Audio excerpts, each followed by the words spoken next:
예레미야가 아직 시위대 뜰에 갇혀 있을 때 여호와의 말씀이 그에게 두 번째로 임하니라. 이르시되 이를 행하시는 여호와 그것을 만들며 성취하시는 여호와 그의 이름을 여호와라 하니가 이와 같이 이르시도다. 너는 내게 부르짖으라. 내가 내게 응답하겠고 내가 알지 못하는 크고 비밀한 은밀한 일을 내게 보이리라. 이스라엘의 하나님 여호와께서 말씀하시니라. 우리가 이 처음의 과거와 그가 왕국을 얻어서 갈대아인 창조와 나를 대하며 싸우려 하였으나 내가 나의 노여움과 분함으로 그들을 죽이고 그들의 시체로 이 성을 채우게 하였나니 이는 그들의 모든 악행으로 말미암아 나의 얼굴을 가려 이 성을 돌아보지 아니하였음이라. 그러나 보라 내가 이 성읍을 치료하며 부천하게 하고 평안과 진실이 풍성함을 그들에게 나타낼 것이니 내가 유다의 포로와 이스라엘의 포로를 돌아오게 하여 그들을 처음과 같이 세울 것이며 내가 그들을 내게 명한 그 모든 지역에서 정하게 하며 그들이 내게 명하며 행한 모든 지역에서 살 것이니 같이 읽겠습니다. 이 성읍이 세계 열방 앞에서 나의 기쁜 이름이 될 것이며 찬송과 영광이 될 것이요 그들은 내가 이 백성에게 베푼 모든 복을 들을 것이요 내가 이 성읍에 베푼 모든 복과 모든 평안으로 말미암아 두려워하며 떨리라. 아멘.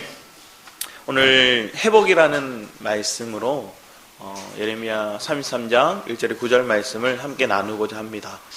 이 말씀을 보고 왜 회복이라고 얘기했을까? 저는 약 10여 년 전에 이 말씀을 예레미야 33장 2, 3절 말씀을 제가 기도 제목을 가지고 저기 먼 곳 중국에 있는 소수민족 위구르를 이렇게 선교하기 위해서 기도 제목을 딱 고르고 갔어요. 그리고 여러분들 아실지 모르겠지만 그 싸이월드라는 게 그때 있었어요. 그래서 일촌들 보세요 하고 기도 제목을 이렇게 다 이렇게 써놨고 갔습니다. 그런데 그때는 그 말씀의 의미를 이해하지 못하고 하나님께 부르짖으라 대충 뭐 이런 흐름들만 이해하고 그 속에 숨겨진 의미들에 대해서 그냥 깊이 알려고 하지 않았던 저의 모습을 보게 됩니다. 그런데 요즘 들어서 이 말씀이 10년이나 지난 시간이 흐르고 나서야 이 말씀의 중심 가운데 하나님이 우리에게 주시고자 하는 의미가 뭔지 조금씩 이제 알아가는 시간들인 것 같습니다. 그래서 오늘 이 말씀을 가지고 함께 나누고자 합니다. 예레미야는 시위대 뜰에 갇혀 있습니다. 왜 갇혀 있는가 이렇게 보면 우리 32장 말씀을 볼까요? 32장 2절에서 5절 말씀을 보면 32장 2절에서 5절 말씀을 보면 그때 바벨론 군대는 예루살렘을 에워싸고 선지자 예레미야는 유다의 왕의 궁중에 있는 시위대 뜰에 갇혔으니 이는 그가 예언하기를 여호와의 말씀에 보라 내가 이 성을 바벨론 왕의 손에 넘기리니 그가 차지할 것이며 유다 왕 시드기야는 갈대아인의 손에서 벗어나지 못하고 반드시 바벨론 왕의 손에 넘겨진 바 되리니 입이 입을 대하여 말하고 눈이 서로 볼 것이며 그가 시드기야를 바벨론으로 끌고 가리니 시드기야는 내가 돌볼 때까지 거기에 있으리라. 여호와께서 이와 같이 말씀하시니라. 너희가 갈대아인과 싸울지라도 승리하지 못하리라 하셨다 하였더니 유다왕 시드기야가 이르되 내가 어찌하여 이같이 예언하였느냐 하고 그를 가뒀음이었더라. 이렇게 하나님의 사람이 선지자였던 이 예레미야는 하나님의 말씀을 그대로 전합니다. 백성들에게, 왕에게, 귀족들에게 전합니다. 그 전하는 것들이 뭔가 봤더니 우리는 바벨론에게 절대 이길 수 없습니다. 그러니 항복하고 포로로 잡혀가야 됩니다. 그리고 왕은 반드시 포로로 잡혀갈 것들에 대해서 얘기를 해줍니다. 그 말을 듣자마자 시드기야는 시대 뜰에다 이 예레미야를 가두어 놓습니다. 저는 이 장면을 보고 처음에 이해가 안 됐어요. 왜냐? 하나님의 뜻을 전했는데 왜 거꾸로 갈까? 하나님의 말씀을 그가 전했는데 왜 사람들에게 손가락질 당하고 왜 말도 안 되는 행위를 사람들이 그를 통해서 조롱의 말들을 듣게 하였을까? 이런 생각을 가지게 됐어요. 그런데 시간이 지나고 하나님께서 시대들에 왜 예레미야를 두셨을까 봤더니 그것이 가장 기도하기 좋은 장소더라고요. 하나님께 기도할 수 있는 장소로 감옥에 가두신 거더라고요. 하나님께서는 우리는 성경의 인물들을 보면 요셉이라든지 바울을 보면 그리고 베드로를 보면 그들을 감옥에 가두시게 하실 때가 있어요. 그런데 그들이 잘못해서가 아니라 하나님의 말씀을 전하고 하나님의 뜻을 흘러내고 복음을 증거하다가 그들이 감옥에 갇혀요. 그런데 그 감옥에 갇힐 때마다 하나님께서는 더 깊은 것들을 그들에게 깨닫게 해주십니다. 더 하나님께 간절하게 부르실 수 있는 상황으로 하나님 만들어 가십니다. 여러분의 삶이 감옥에 갇힌 것 같은 상황으로 놓여졌다고 생각하십니까? 하나님께서 우리를 회복하기 위해서, 하나님께서 우리를 더 깊은 것을 깨닫게 하기 위해서 때로는 앞뒤 좌우 욥이 말했던 고백처럼 앞을 가도 옆을 가도 뒤를 봐도 내가 피할 구멍이 없고 내가 주님을 찾을 구멍이 없었는데 오직 위를 봐야지만 주님을 찾을 수 있었던 은혜. 여러분의 삶 속에 내가 좌우 앞뒤 모든 게 막혀있는 상황처럼 보여졌을 때 여러분은 어디를 향해 여러분의 시야가 주목되고 있습니까? 철저히 하나님만을 주목하고 있다면, 철저히 하나님께 우리의 마음을 드리고 있다면 우리의 시야는 땅에 속한 것들에 우리의 마음이 뺏기지 않을 겁니다. 그래서 주님이 우리에게 보여주시는 그 세계를 알고자 우리의 믿음의 눈을 열어 가실 겁니다. 이 장면을 통해서 하나님께서 저는 하나님은 우리에게 막힌 것과 같은 상황들, 때로는 감옥에 가둔 것 같은 그 상황이 가장 간절하게 기도할 수 있고 가장 깊은 것을 체험할 수 있는 기도의 장소구나. 하나님 그래서 예레미야를 이곳에 두셨구나. 그래서 그곳에 때로는 주변에 그를 바라보는 사람들의 손길은 왜 손가락질하고 사람들은 왜 이런 상황이 왔냐고 비난을 하겠지만 그 모든 상황이 결국은 하나님께 우리의 마음을 드릴 수 있는 귀한 은혜의 시간임을 믿으시기 바랍니다. 그러면 그 은혜의 시간 속에서 예레미야의 삶을 이렇게 보면 백성들의 삶과 너무나 구별되게 됩니다. 백성들은 어떻게 살았는가? 백성들의 모습은, 그리고 지도자의 모습은 무엇을 쫓고 있었는가? 그 장면을 우리 예레미야 23장 말씀을 한번 보기 원합니다. 예레미야 23장 말씀을 보면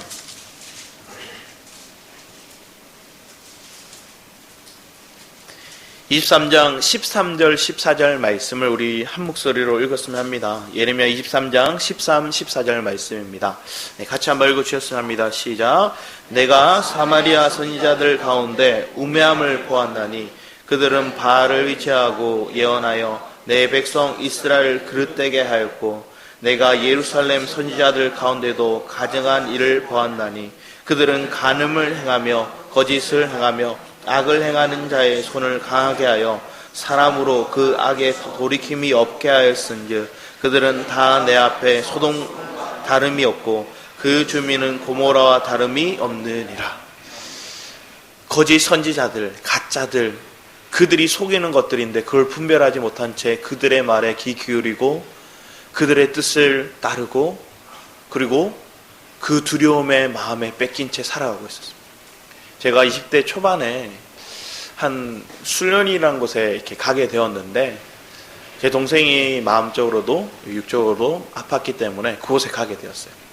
그래서 어머니와 함께 그곳을 찾아갔는데 거기에 원장님 말고 다른 한 분이 이렇게 와 계셨어요. 그런데 그분은 다른 어떤 기도원의 원장님이시라고 하더라고요. 그래서 기도원 원장님이신데 그분이 저희 가족을 보고 이렇게 꿈을 꿨다면서 얘기를 해주시는 거예요. 그래서 꿈을 꾸면서 얘기하는 게 뭐냐면 우리 가족이 배구공처럼 높이 들렸다가 이렇게 하나님이 탕 하고 때리니까 바닥에 꽂혀버리대요. 그래서 그 말을 들으니까 두려운 거, 하나님 우리를 때리시는가? 이런 생각을 하게 되는 거예요. 그러면서 그 얘기를 하면서 이렇게 안 하려면 뭐 기도를 해주고 한다면서 약간의 말투 속에서 봉투를 요구하는 생각을 이렇게 느끼게 하더라고요. 그래서 어머니는 없는 형편에 지갑을 탈탈 털어서 몇만 원을 모아서 그걸 이렇게 드리더라고요. 드리고 와서 나중에 시간이 지나서 기도하면서 하나님 앞에 주는데 그 장면을 나중에 떠오르게 하더라고요. 우리 주변에 있는 우리를 속이는 자들은 우리를 두렵게 만들어요. 하나님의 뜻에서 벗어났기 때문에 우리는 혼날 거야. 우리는 맞을 거야. 우리는 배구공처럼 세게 맞아서 바닥에 꽂힐 거야. 이런 두려움을 우리에게 심어줘요. 그러니까 하나님을 잘 친한 사람에게 와서 그 하나님이 친한 사람이 기도해줘야, 아니면 그 기도를 통해 여러분들 중보해줘야 뭔가 회복이 될 것 같은 그런 뉘앙스들을 우리에게 줘요. 근데 그게 다 속이는 거더라고요. 저는 실제로 그거를 제가 경험했기 때문에 다른 사람들 얘기하는 게 아니라 제 얘기를 하는 거예요. 저는 그것들에 잘 몰라서 아직 신앙이 깊어 있지 못하니까 저도 똑같이 그게 맞는가 보다 생각하면서 한편에 찜찜한 생각을 가지고 돌아왔어요.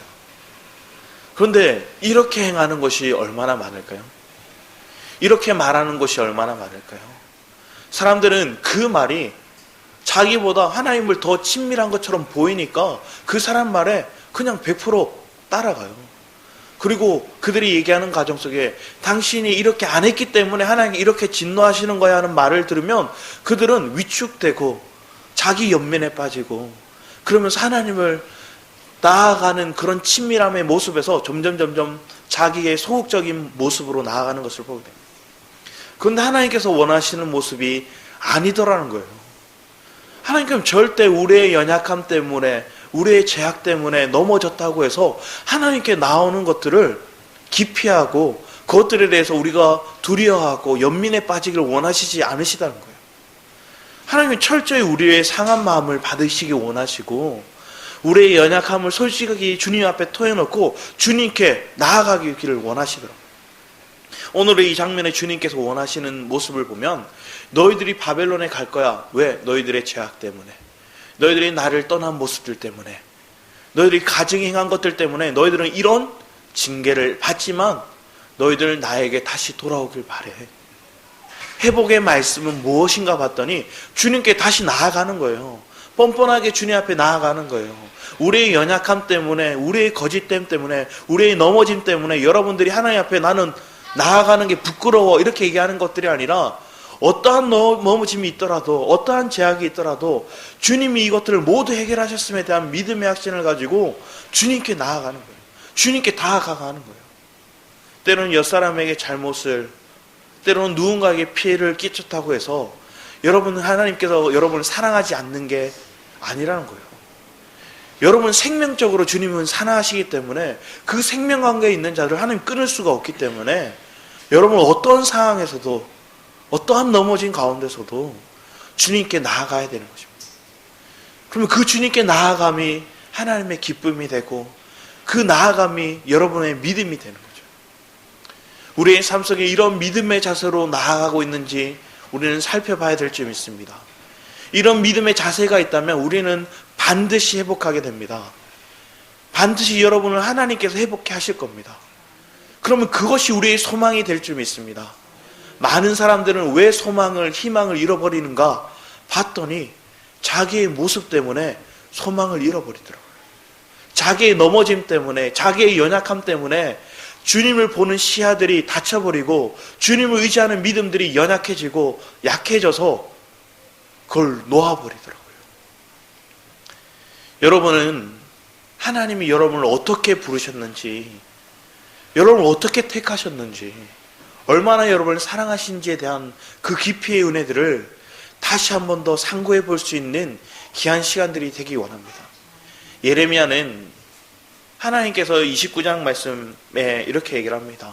내가 너희들에게 주는 것들은 재앙을 주러 온 것이 아니라 너희들에게 평안을 주기 위해서 왔다.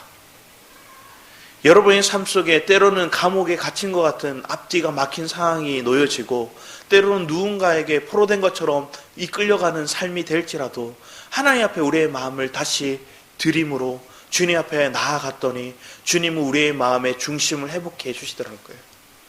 내 상황은 바뀌지 않았는데, 내게 있는 문제는 해결되지 않았는데 내 마음의 중심이 주님의 평안을 다시 회복되어지더라고요. 내 생각이 갈등을 가지고 연민에 빠지고 내 마음이 힘겨워하고 있을 때 하나님께서는 내가 평안해라고 주님 안에 은혜가 있음을, 내가 그 주님 안에 속해 있음을 발견할 수 있는 은혜의 삶으로 우리를 이끌어 가시더라고요. 그랬더니 내 마음이 평안을 얻더라고요. 우리에게 무엇이 기적입니까? 여러분, 무엇을 바라고 살아갑니까? 땅에 보이는 세계, 눈에 보여지는 상황들, 내게 지금 잡혀지지 않는 것들이 뭔가 잡히기를 원하는 것들을 갈망하고 있으십니까? 하나님께서는 보이지 않는 세계 속에서 하나님이 우리에게 평안이다 말씀하시고, 하나님이 우리의 소망이다 말씀하시고, 하나님이 진리 되시며 하나님이 우리의 길이 되신다고 말씀하심을 우리에게 믿길 하나님께 인도해 가십니다. 나는 그것을 붙잡고 있는가? 내가 그걸 붙잡고 있지 않다면 나는 믿음에서 넘어진 자요. 나는 소망을 붙잡지 못하고 있는 나의 연약함을 보게 하는 거죠. 결국은 내게 거꾸로 가는 상황들, 감옥과 같은 상황들, 때로는 포로되어 가는 그 상황들이 나로 인해서 내 상태를 보게 하시더라는 거예요. 내 연약함에 무엇이 연약함인지를 보게 하시더라고요. 그리고 내게 소망이 무엇인지를 다시금 붙잡을 수 있도록 하나님 회복의 역사로 우리를 이끌어 가시더라고요. 오늘 읽었던 본문 말씀의 후반부의 6절 말씀에 보면 장면이 전환되는 것처럼 그러나 하고 시작합니다. 그 앞의 말씀에는 우리가 왜 이런 상황을 겪는지에 대한 그 징계와도 같은, 재앙과도 같은 말씀을 얘기하셨지만 6절의 말씀에는 전환되는 거예요.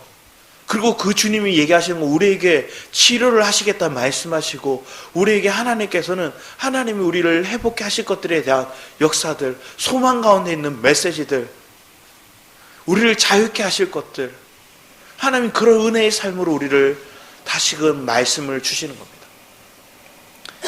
여러분들에게 말씀을 들을 때마다, 때로는 여러분 환경을 볼 때마다 하나님 왜 매만 맞고 있죠 내 상황은? 이렇게 느끼셨다면 그 뒤에 하나님께 우리에게 주어주시는 말씀들을 우리가 못 들었기 때문에, 사람들은 이 장면의 말씀만 보고 예레미야 하는 얘기를 듣고 하나님은 좋으신 분인데 그런 하나님 아니야, 너 왜 하나님 모르고 그렇게 얘기하느냐 얘기를 합니다. 그런데 하나님께 얘기하시는 것들은 우리에게 소망을 주기 원하고 우리에게 희망을 주기 원하고, 그 희망의 메시지를 통해서 나로 인해서 소망을 붙잡는 게 아니라, 나의 어떠함 때문에 내가 자유케 되는 게 아니라 철저히 주님 때문에 내가 회복되는 거구나. 그 회복해 하시는 그 주님께 우리의 마음을 어떻게 드리며 나아가야 될까? 요셉은 감옥에 갇혀 있을 때 주님이 왜 그를 이곳에 가두게 하셨는지를 깨닫게 합니다. 그리고 나중에 그의 형제들, 그의 형들을 만날 때 그의 고백을 보면, 형들이 나를 팔아서 이곳에 온 것이 아니라 하나님께서 나를 이곳에 보내셔서 나로 이 땅 가운데 통치자 되도록 세우셨습니다. 그 배후에는 사람의 어떠함이 있었던 게 아니라 하나님의 어떠함이 있었습니다. 하나님이 나를 종으로 팔려가게 하셨고, 하나님이 나를 감옥에 가두게 하셨고, 그 모든 상황을 통해서 하나님이 나를 높이시는 상황으로 이끌어 오셨습니다. 그러니 당신들은 두려워하지 마십시오. 그리고 그 뒤에 얘기하는 것들이 용서의 마음입니다. 오늘 주님 또 얘기하는 것들은 6절 말씀에 치료와 용서에 대해서 말씀하십니다. 여러분들은 언제 회복이 됩니까? 때로는 내가 병이 걸렸다면 그 병을 치료해서 회복됐는다 얘기합니다. 그렇다면 여러분의 마음이, 여러분의 심령이 내가 아파하고 그 마음 가운데서 연약함이 드러날 때, 때로는 여러분의 죄악이, 여러분의 허물이 드러날 때 어떻게 회복이 됩니까? 그걸 회복할 수 있는 분이, 그거를 용서해 줄 수 있는 분이 우리에게 용서한다고 우리를 다시 소망으로 이끌어 주실 때 우리는 회복하지 않습니까? 주님 우리에게 치료와 용서를 통해서 회복해 하시는 겁니다. 여러분이 그 용서의 마음을 어떻게 느끼고 있습니까? 그냥 막연하게 주님이 십자가에 죽으시고 우리를 용서하셨으니까, 우리의 죄를 다 도말하셨으니까 우리는 용서받았어, 그냥 우리는 이론적으로 이렇게 듣고 그것을 새기고 있습니까? 아니면 철저히 하나님께서 내 안에서 나를 진짜로 용서하셨던 그 은혜의 길들을 주님이 가난해지심으로 우리가 부하해졌음을, 주님이 매맞음으로 내가 이제 매맞지 않음을, 주님이 죽으심으로 내가 이제 사망에 속하지 않음을, 내가 이제 부활의 생명을 누릴 수 있음이, 이 회복은 부활의 생명입니다. 부활의 은혜가 우리에게 주어졌기 때문에 여러분 회복할 수 있는 겁니다. 하나님 우리를 용서하셨다는 증거는 그분이 부활하셨다는 겁니다. 그 부활의 생명을 우리에게 또 주셨다는 겁니다. 우리가 죄인으로, 우리 하나님의 원수로만 두셨다면 왜 부활의 생명을 우리에게 주셨겠습니까? 용서하셨기 때문에 그 주님 우리에게 부활의 생명을 주신 겁니다. 그 부활의 생명을 가진 자들은 이제는 내가 나아갈 방향을 알게 됩니다. 하나님이 깨닫게 해주십니다. 내가 있어야 될 위치를 발견하게 됩니다. 내가 흑암의 권세에 놓였던 그곳에서 하나님이 나를 건져내셨고 나를 진리 가운데 두게 하심으로 하나님이 사랑하는 아들 나라로 옮기셨음에 대한 그 은혜를, 그 권세를, 그 회복의 역사를 우리는 믿어진다는 거예요. 그래서 내가 발 디디고 있는 이곳이, 내가 흑암에 속한 이곳이 내가 있어야 될 곳이 아니라, 나는 지금 땅에 위치해 있는 것처럼 보이지만 하나님은 나를 하나님의 사랑하는 그 아들 나라로 옮기셨다는 거예요. 나는 그 사랑의 위치에 있는가? 그것은 내 생각의 차이, 내 믿음의 차이, 내 마음의 차이인 거예요. 내가 절망 가운데 매여 있으면, 내가 어둠 가운데 있으면, 내 마음이 죄의식에 갇혀 있으면 그 주님이 옮기신 세계들을 보지 못합니다. 하나님이 나를 옮기셨음에 대한 그 은혜를 누리지 못합니다. 그런데 내가 그 위치에 옮긴 바에 대한 믿음의 확신이 내게 생기고 그 믿음의 확신을 통한 내 안에 평안이 내 안에 주어진다면 그 평안을 나를 안식하게 만들고 나를 정말로 그 주님의 아들 나라에 있음에 대한 확신을 가지게 만듭니다. 우리는 그런 믿음으로 나아가기 원합니다. 그런 믿음을 내가 가졌는지 안 가졌는지, 그 평안이 내게 있는지 없는지를 점검하는 것들이 하나님께 부르짖음으로 나를 점검하는 시간인 겁니다. 내가 감옥에 갇혀 있다고 해서 내가 평안을 잃어버리는 것들이 아니라, 내가 위기에 처했다고 해서 내 마음이 절망에 있는 것들이 아니라, 나는 늘 평안을 유지하는 거죠. 나는 늘 기쁨을 유지하는 거죠. 나는 늘 소망 가운데 있는 거죠. 그것이 나로 인함이 아닌 주님으로 인하는 것임을 발견할 수 있는 믿음. 하윤이에게 물어봤어요. 하윤이 아버지가 누구야? 이렇게 물어봤어요. 그랬더니 하윤이가 하나님 이렇게 얘기하는 거예요. 그래서 잘했어 이렇게 얘기했는데 다음에 또 물어보니까 또 하나님 하는 거예요. 그래서 은근히 저도 모르게 나도 아빠인데 자기도 먹여주고 하는데 한마디 더 했으면 좋겠는데 이렇게 생각이 드는데, 그 다음에 하윤이가 이러는 거야. 하나님 너 아버지가 누구야? 그러니까 하나님, 그런데 아빠도 내 아빠야 이렇게 얘기하는 거예요. 그러니까 그 말을 들으니까 은근히 기분이 좋아지더라고요. 그러면서 내 마음에 아직도 모르게 이 아이를 통해서 아빠라는 인정을 받고 싶어하는 마음이 있고, 뭔가 땅에 보이는 세계 속에서 좀 위로의 말을 듣고 싶어하는 생각들, 이게 있더라고요. 그런데 하나님이 원하는 건 우리가 연약하면 그 위기일 때마다 하나님께서 조금씩 그걸 듣게 하심으로 회복도 하시지만, 진짜 하나님 원하시는 것들은 땅의 말들로 인해서 내가 위로받는 것들을 하나님 원하지 않으시더라고요. 철저히 하나님께 위로받기 원하고, 철저히 하나님께 내가 평안을 얻기를 원하고, 철저히 하나님이 나를 어떻게 어루만지고 있는지를 발견하기 원하시더라고요. 우리 예레미야 23장 말씀에 보면 하나님이 이런 얘기를 합니다. 25절 말씀에 보면 내 이름으로 거짓을 예언하는 선지자들의 말에 내가 꿈을 꾸었다 말하는 것에 내가 들었노라. 거짓을 예언하는 선지자들이 언제까지 이 마음을 품겠느냐? 그들은 그 마음에 강경한 것을 예언하느니라. 그들이 서로 꿈꾼 것을 말하니 그 생각인지 그것은 조상들이 바알로 말미암아 내 이름을 잊어버린 것 같이 내 백성으로 내 이름을 잊어버리게 함이로라. 사람의 말, 조금 영적으로 뛰어나다 하는 사람들, 그들이 얘기하는 꿈, 은사를 가진 사람들의 말, 그것에 귀 기울이지 않기 원합니다. 철저히 사람의 말에 내가 위로받고 사람의 말에 내가 안위하고 평안을 얻는다면 그것은 잠깐 있는 거예요. 그런데 내 안에 계신 그 주님이 내게 말씀하시는 것들은 변함이 없으시다는 거예요.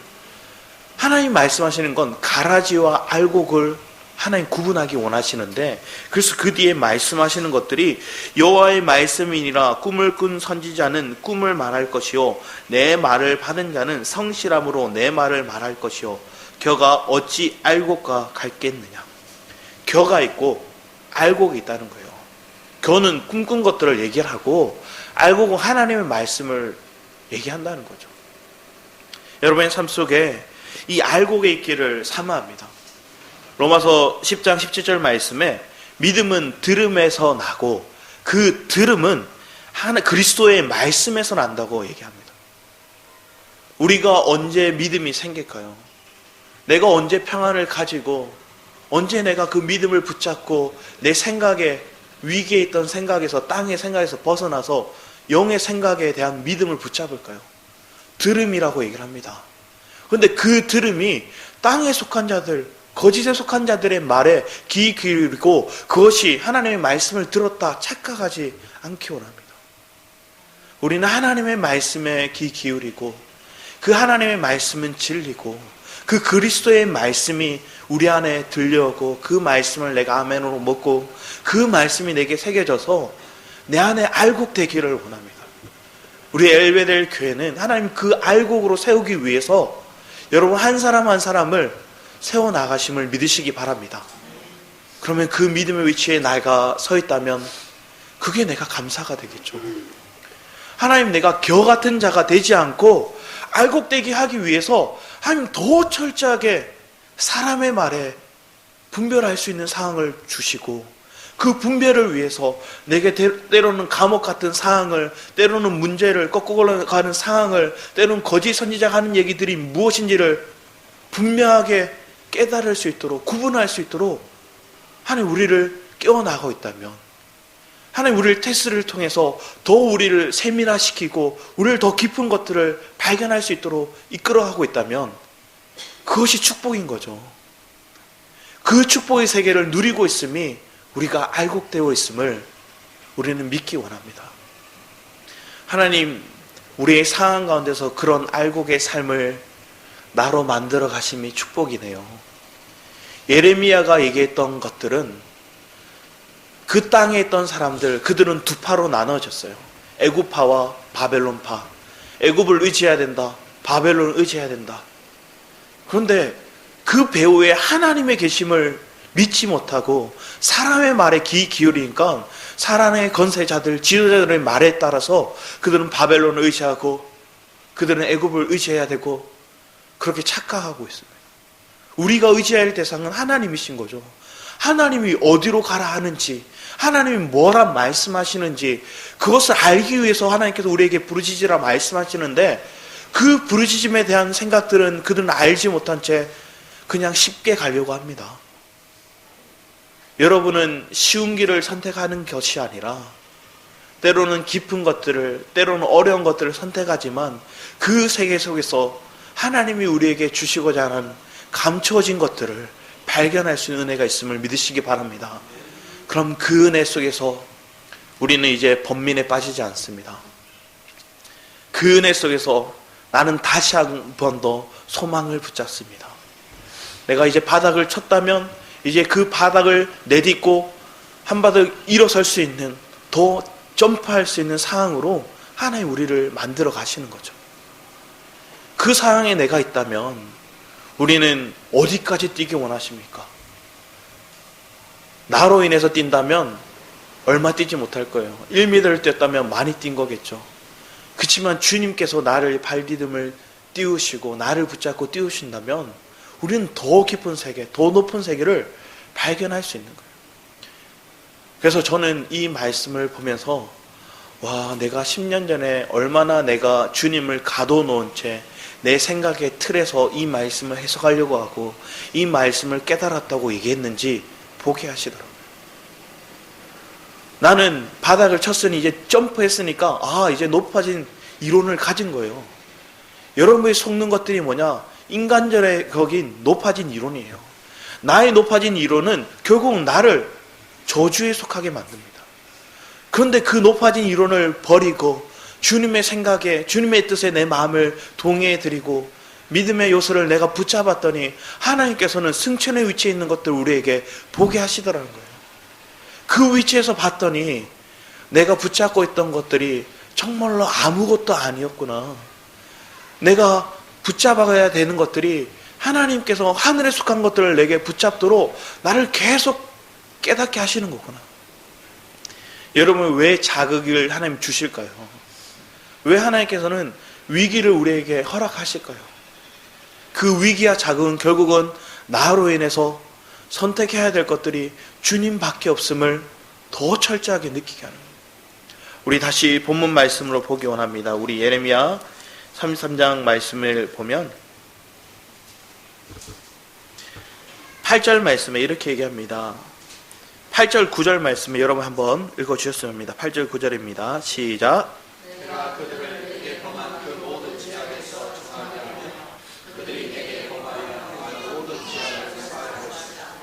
이 성읍이 세계 열방 앞에서 나의 기쁜 이름이 될 것이며 찬송과 영광이 될 것이요 그들은 내가 이 백성에게 모든 복을 들을 것이며 내가 이 성읍에게 모든 복과 모든 평안을 위로하며 아멘. 하나님께서 여기서 우리의 죄를 사하여 주신다 얘기합니다. 에베소서 1장 7절 말씀에 보면 주님이 속량하신다. 속량을 통해서 죄 사함을 얘기하시죠. 여러분의 삶 속에 내가 이런 속량에 속한 것들을 내가 보고 있는지, 믿고 있는지, 그리고 내 죄 사함의 삶을 통해서 내가 고린도서 말씀처럼 내가 흑암의 권세에서 풀려나서 내가 하나님 아들 나라에 속해 있고 그 안에 속한 그 죄 사함을 누리고 있는지. 하나님, 우리는 철저하게 이런 은혜 안에서 내가 그리스도 안에 있는 그런 속량을, 그런 죄 사함에 대한 믿음의 눈이 열리기 원하시는 거죠. 그러면서 우리는 더 주님께로 다가갑니다. 그 주님께 다가가면 갈수록 우리가 내가 잘나서, 내가 깨끗해서, 내가 재능이 많아서 내가 이 나의 용서함을 받았고 제 사함이 일어났다는 것이 아닌 걸 보게 되죠. 그럼 철저히 주님이 나를 사랑하시는 그 극률한 은혜 속에서 나를 사하셨다는 걸 보게 되죠. 그러면 그 은혜가 나를 더 주님께로 다하게 합니다. 그러면서 더 주님의 사랑을 내가 만끽하게 합니다. 누리게 하십니다. 그런데 우리는 자꾸만 속아요. 왜 속는가 봤더니 우리 시편 55편 말씀을 한번 볼까요? 시편 55편 말씀에 보면 12절 이하 말씀을 보면 시편 55편 12절 이하 말씀을 여러분 한번 보기 원합니다. 13절까지 12절에서 13절까지 여러분 한 목소리로 읽어주셨으면 합니다. 시편 55편 12절에서 13절입니다. 시작.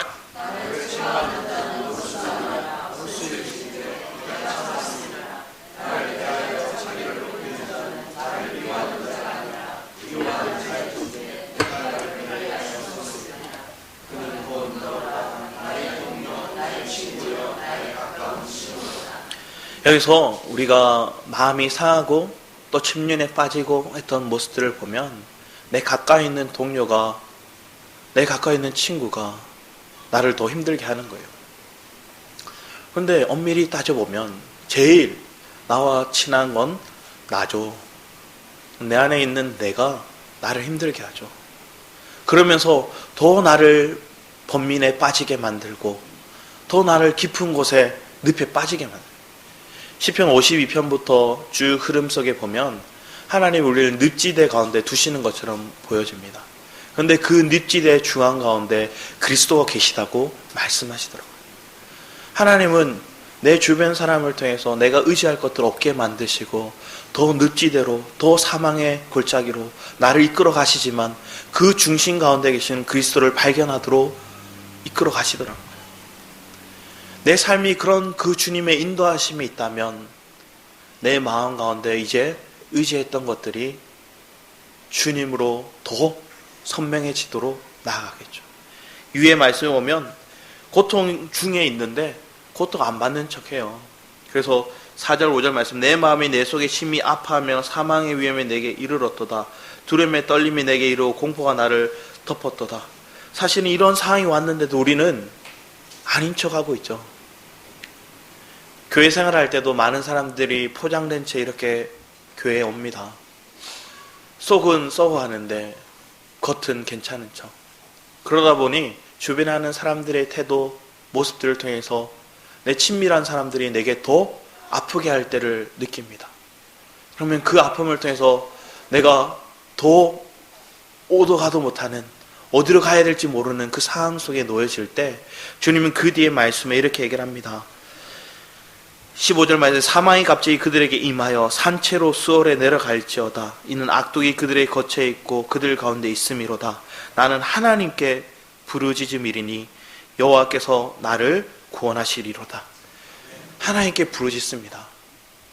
하나님께 부르짖을 수밖에 없는 상황으로 하나님 이끌어 가셨다는 거예요.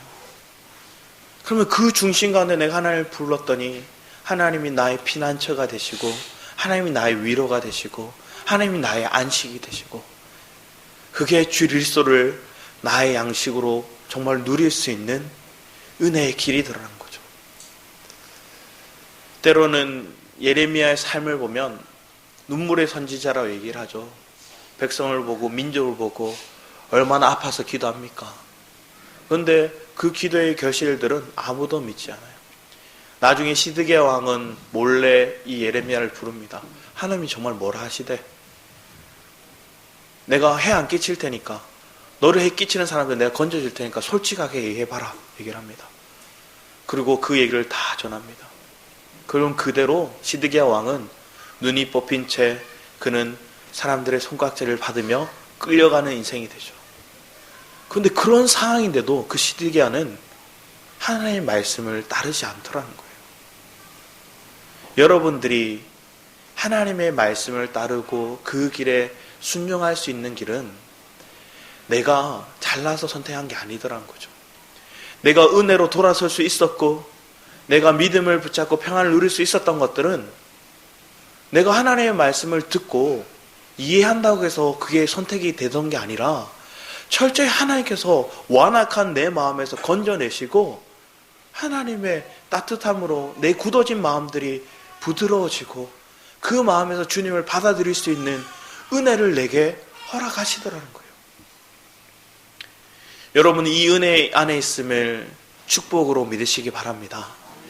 하나님 내 마음을 이렇게 부드럽게 만드시고 나를 완악한 가운데서 더 믿지 못한 상황 가운데로 거짓 가운데로 손가락 가지는 그 사람들 속에 나도 포함된 가운데로 나아가는 게 아니라 거기서 벗어나서 거기서 건져내서 하나님의 말씀이 믿어지도록 하나님의 은혜가 내게 평안히 느껴지도록 그래서 하나님이 내 위기의 상황들 거꾸로 가는 상황들이 내게 주어지지만 그 가운데서도 평안을 누릴 수 있는 자는 하나님이 여러분을 택해서 그 은혜 안에서 건지심을 우리는 믿고 감사함으로 나아갈 수 있는 은혜의 시간 되기를 축복합니다.